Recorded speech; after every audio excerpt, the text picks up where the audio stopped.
Hey there, beautiful souls, and welcome back to Uncovering Your Inner Power. I'm your host, Jill Ripley, and today I'd like to have a conversation that I wish more women were having. If you're approaching menopause, moving through it, or you've already entered this new chapter of life, I want you to know something profoundly relevant and important. You are not broken, you are not weak, you are not losing yourself or your mind. In fact, I believe something much deeper may be happening. Most conversations about menopause focus on what we're losing. We're told about declining hormones, hot flashes, sleepless nights, brain fog, mood swings, aching joints, and a body that seems suddenly unfamiliar. And while all of those experiences are very real, trust me, I've experienced all of them. I sometimes wonder if we've become so focused on managing the symptoms that we've forgotten to ask a much bigger question. What if menopause isn't simply a biological transition? What if it's also a spiritual one? What if this isn't your body betraying you? What if it's your body inviting you to a completely different way of living? Today, I'd like to explore that possibility together. Over the past few years, I've been navigating menopause, just like millions of women around the world. And if I'm being completely honest, there were moments when I wondered what was happening to me. I remember asking myself, am I going to be okay? Will I ever feel like myself again? Will my sanity remain intact? My body was changing, my emotions were changing, and at times I hardly recognized myself. Like many women, I sought answers. For me, bioidentical hormone replacement therapy became an important part of my journey. And over time, it helped me begin feeling more like myself again. I find myself currently at a place that the intensity has softened a bit, and I can finally take a step back and look at things with a little perspective. And that's when a profound question began to surface. What if menopause is more than a biological transition? What if there's a deeper invitation hidden within it? And what if this season of life isn't just changing our bodies, but asking something of our souls as well? I don't pretend to have all the answers, but the more I've reflected on that question, the more I've come to see menopause in a very different light. And that's the conversation I'd like to explore with you today. Sometimes I find myself wondering how differently women experienced menopause hundreds or even thousands of years ago. Not because life was easier, it certainly wasn't. Women worked incredibly hard. Many faced tremendous challenges, but they also lived much closer to nature. Their days were shaped by the rising and setting of the sun. Meals were made from whole foods.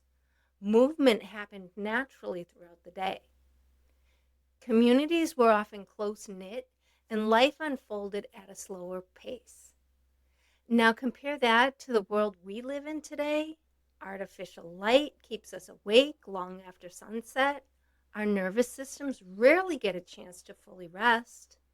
We're surrounded by endless notifications, constant news, social media, overflowing schedules, processed foods, environmental chemicals, financial stress, and the unspoken pressure somehow to do it all while smiling through it. None of us intentionally created the world we live in today. We simply inherited it and learned to adapt to it. We're simply trying to navigate it. And while researchers continue to study how factors like chronic stress, sleep disruption, nutrition, and environmental exposures may influence menopause, I don't think it's unreasonable to wonder if our bodies are carrying way more than they were ever designed to carry. Perhaps some of what we're experiencing isn't simply menopause. Perhaps it's menopause layered on top of decades of accumulated stress, physical, emotional, and environmental.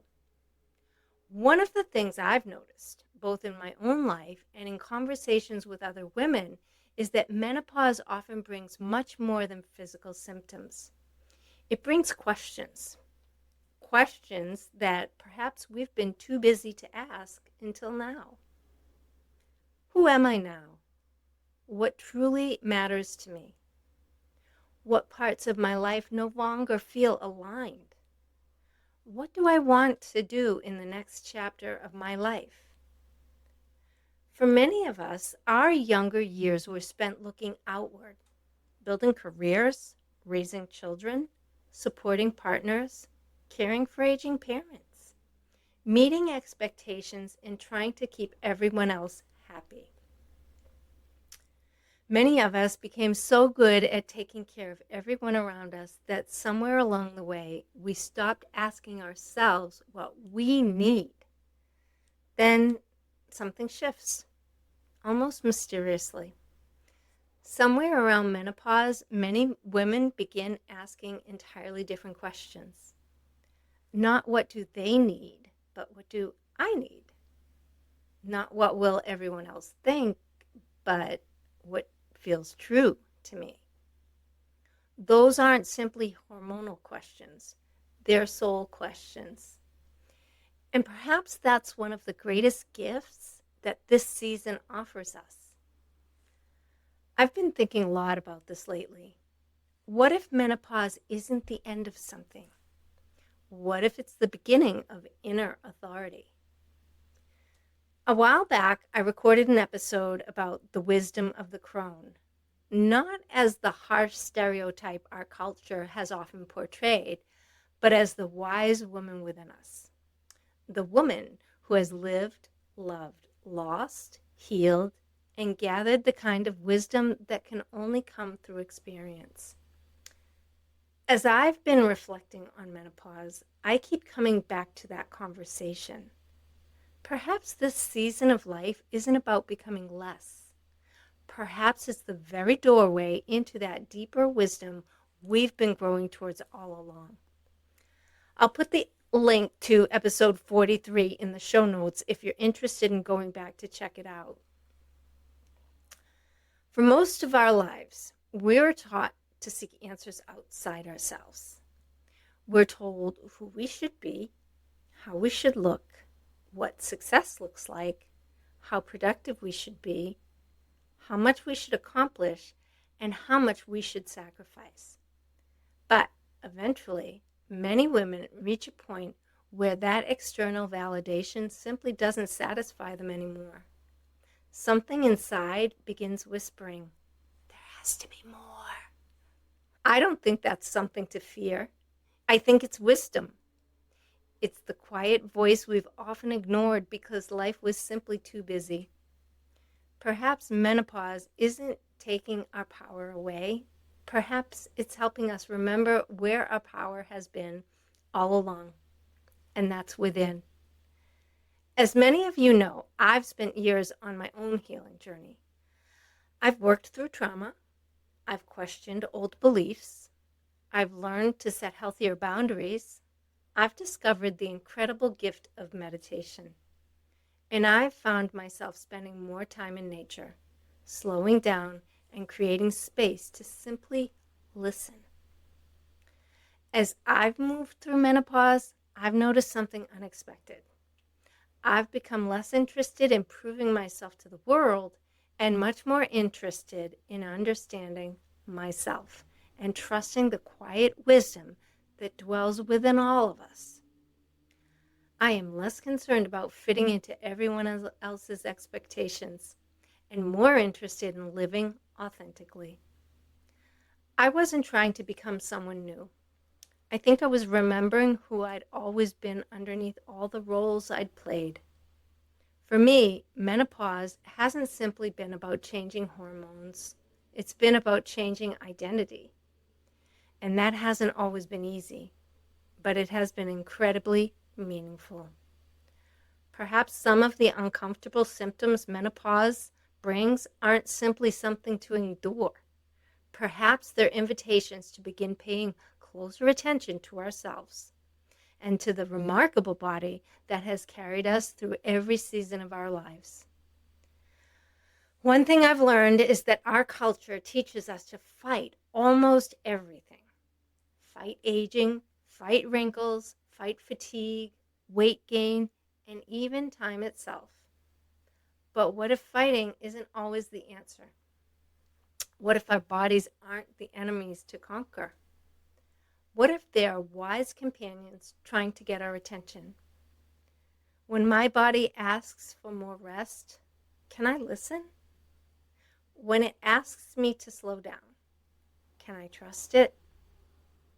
When it no longer tolerates the pace I once maintained, can I honor that instead of criticizing myself? Perhaps menopause isn't asking us to become less. Perhaps it's inviting us to become more honest, more compassionate, more authentic. One of the reasons I chose the name Uncovering Your Inner Power for this podcast is because I've come to believe that real strength doesn't come from having all the answers. It comes from learning to trust the quiet wisdom that already lives within us. Perhaps menopause is one of life's invitations to stop searching everywhere else and begin listening to ourselves. Sometimes it simply takes enough life experience, enough heartbreak, enough healing, enough change to finally become quiet enough to hear it. Perhaps that's the true invitation of menopause, not simply surviving it, but listening to it, because sometimes the greatest wisdom doesn't arrive when life becomes easier. It arrives when life becomes quiet enough for us to finally hear ourselves. If you're walking through menopause right now, I hope you'll remember this. Your body is not failing you. It's speaking a new language, one that asks you to slow down, to listen, to nourish yourself, to set boundaries, to spend time in nature, to breathe, to trust yourself, and to honor the wisdom that has been quietly growing within you all along. This season may ask you to let go of who you have been, but it also offers the extraordinary gift of discovering who you were always meant to become. Perhaps menopause isn't a crisis. Perhaps it's an awakening. Perhaps it isn't the beginning of the end. Perhaps it's finally the beginning of coming home to yourself. Thank you so much for spending this time with me today. If this episode resonated with you, I would love to hear your thoughts. What has menopause been teaching you? Not just physically, but spiritually. If you know another woman who could use this reminder, please share this episode with her. Together, we can begin changing the conversation around menopause from one of fear and loss to one of wisdom, transformation, and hope. Until next time, remember, your inner wisdom has been with you all along. Sometimes it simply takes life's greatest transitions to help you hear its voice.